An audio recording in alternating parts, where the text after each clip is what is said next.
میں تو اکثر کہتا ہوں کہ اللہ یقین اور آزمائش کے لیے نہ بس اپنے خاص بندوں کو چنتا ہے، اور جنہیں چن لیتا ہے وہ اللہ کے انتخاب پہ راضی ہو جاتے ہیں۔ پھر ہم ہر اس سانس پر یقین رکھتے ہیں جو اللہ نے ہمیں خود تک لے جانے کے لیے دی ہے۔ پھر ہم خود کو معاف کرنا سیکھ جاتے ہیں۔ پھر ہم اللہ کے فیصلوں میں اپنا سکون تلاش کر لیتے ہیں۔ اللہ تک ہم اچانک ہی نہیں پہنچ جاتے، بہت لمبا سفر طے کر کے اس تک رسائی ملتی ہے۔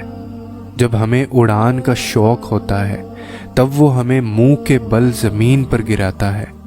پھر جب یقین کے پر زخمی ہو جاتے ہیں تو ان زخموں کو محبت کے ذریعے بھرنا سکھاتا ہے، کبھی اپنی رضا سے آزماتا ہے اور کبھی ہماری رضا عطا کر کے اپنی طرف لاتا ہے۔ وہ ہم سب کو مختلف ذرائعوں سے پرکھتا ہے، آہستہ آہستہ ہمیں اپنی طرف کھینچتا ہے، پروں کو نئی پرواز سکھاتا ہے، پھر ایسی اڑان سے نوازتا ہے کہ سارا زمانہ دیکھتا رہ جاتا ہے۔ اس کے جواب میں بھی حکمت ہوتی ہے اور اس کی خاموشی میں بھی۔ تم سنا کرو دل لگا کر جو وہ تمہیں بتانا چاہتا ہے۔ مجھ سے زیادہ بے یقین شخص شاید کوئی نہ تھا۔ سنبھلنا میرے لیے کبھی بھی ایک رات کا قصہ نہیں تھا۔ نہ جانے کتنی دفعہ میرا یقین توڑ کر اللہ نے مجھے خود پر یقین کرنا سکھایا۔ بے شمار نیند سے خالی راتوں کے بعد پرسکون نیند میری زندگی کا حصہ بنی۔ ان ان گنت آنسوؤں کو مات دینے کے بعد میں نے مسکرانا سیکھا، اور آج میرے ارد گرد رونقیں ہیں۔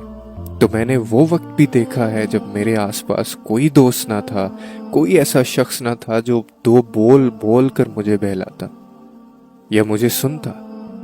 تب بس اللہ تھا میرے پاس، اور سب نے مل کر جب مجھے گرایا تھا تب صرف ایک ہاتھ تھا جو میری جانب بڑھا تھا، اور وہ اللہ کا ہاتھ تھا۔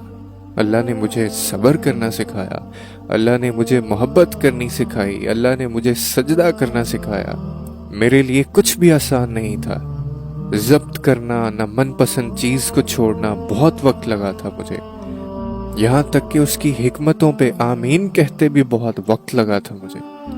اللہ کے فیصلوں میں راضی ہونے پہ بہت وقت لگا مجھے، مگر میں نے ہمت نہیں ہاری، اور آج مجھے اس ذات پر اتنا یقین ہے اور میرا دل اتنا مطمئن ہے کہ جو تب تھا وہ امتحان تھا، اور جو اب ہے وہ میرے صبر کا صلہ ہے، اور جو آگے ہوگا وہ میرے حق میں بہتر ہوگا۔